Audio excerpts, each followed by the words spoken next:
Build creative confidence. Beat the inspiration addiction. Join the Writer's Gym.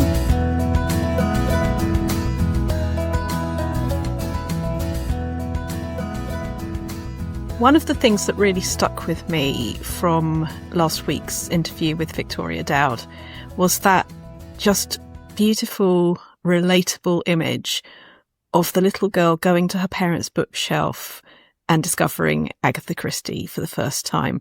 And I still feel that little chill going down my back in a nice way as I think about that, because it's not just discovering the mysteries of Agatha Christie, the mysteries of crime fiction. It's also something that no matter what genre, or no matter whether we're talking about books, films, music, something else entirely, any kind of culture or anything that we come into and get curious about that's existed before us, it's that feeling of opening a treasure chest and finding it's your own inheritance, that you're invited into, that you're part of a tradition, a link, a chain, a golden thread. It gets called all sorts of things that already existed before you did, maybe before your parents did, but that you're going to add something entirely unique to.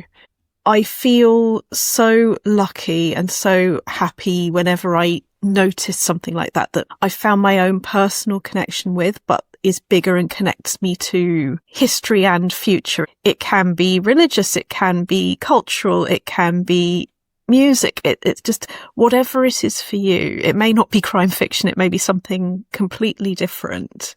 But I bet that feeling that Victoria had that then caught her curiosity so that she moved forward in reading and in writing and in being part of those things.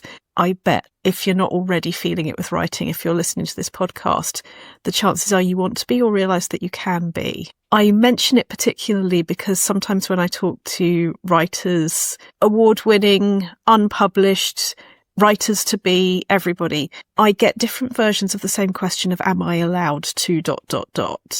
And sometimes it's, but what if it's too much like something I've read? Or what if it's too boring? Or what if it's too weird? So you can see how the brain will go off in all directions to say the opposite points to itself, all of which come back to, so maybe I shouldn't write it at all. And actually, this is why fun is such a practical thing, that sense of curiosity, that sense of, ooh, I'm going to open this treasure chest.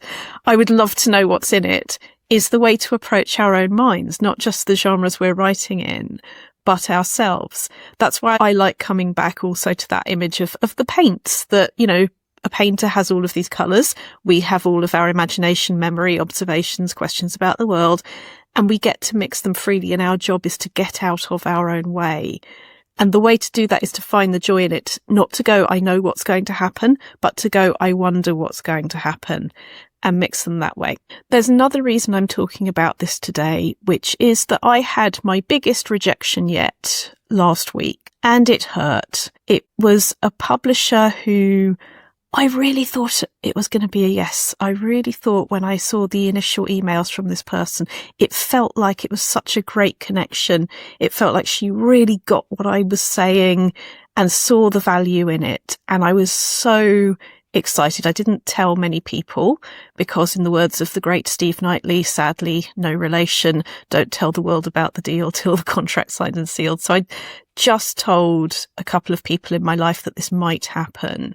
And I want to tell everyone that it didn't happen, because I think we don't show up in the middle of the story enough. I think that maybe the way we can show up for each other is to say more about what really, really hurts. Because since then I've bumped into a couple of people saying, oh, you're doing so well with this, that and the other. And I'm not trying to deny that, because I don't think that's helpful. There are things that are going well and that I love what I'm doing, but it doesn't mean the rejection doesn't hurt. The reason this for me is very linked to that girl sitting by her parents' bookshelf and discovering Agatha Christie and in future becoming a crime writer, for me, it's all about finding the joy. What I've had to do with that rejection is notice but not allow my brain to go, oh, it's not working. Because clearly it is working. To have got as far as I did, there's something there. And it can be so easy to let what's not going well be louder and let that tell you what to do next. Instead, what I've done is I've gone back and I've found the joy, and I'm doing this every day with both this book that got rejected and searching for agents so that I can go down a more commercial route with it, because this publisher would have been an academic audience first rather than a straight to the writer audience first. And actually, do you know what? Yes, that is who I am. I am straight to the writer first. I guess that's why I'm sitting here talking to you about it. So I think rejection can be the right thing.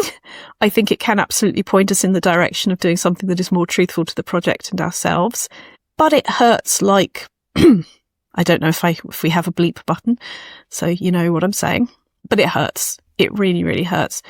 And I do want to do everything I can to make sure that the history I will tell going back one day is that it put me on the path to finding the right person for it, the right agent for it, so that it goes out there being what it is and what it wants to say.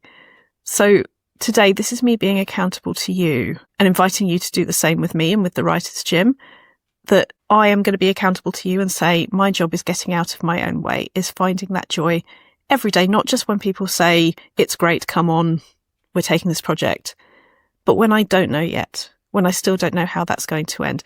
So whether that's coming to a blank piece of paper and knowing that in answer to all those, am I allowed to's, the answer is absolutely, you're allowed to, and you're more than allowed to.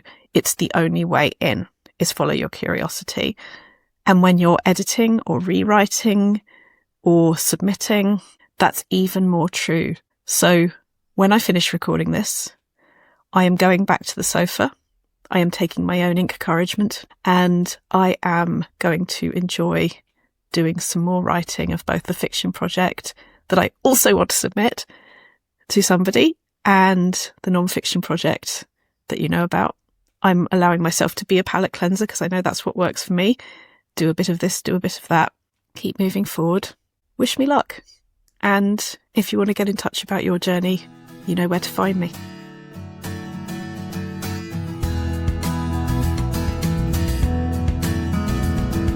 You've visited the Writers' Gym with author and coach Dr. Rachel Knightley. Production and sound design are by Ashley Lexine, and theme music is by Chris Gregory.